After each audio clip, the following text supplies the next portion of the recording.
Ah, puxa, puxa, que puxa, meu diário. A lenha serve para um monte de coisas mesmo, viu?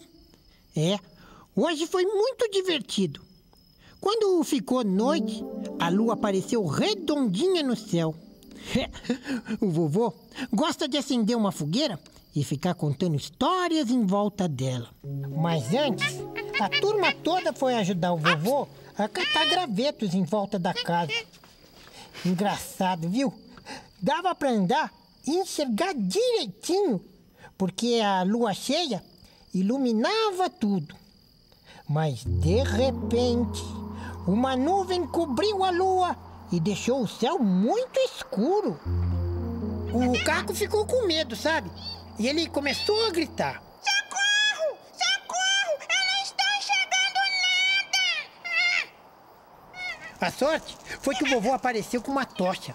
O fogo da tocha iluminou o nosso caminho na volta. Ai, que alívio! E logo a nuvem passou, foi embora.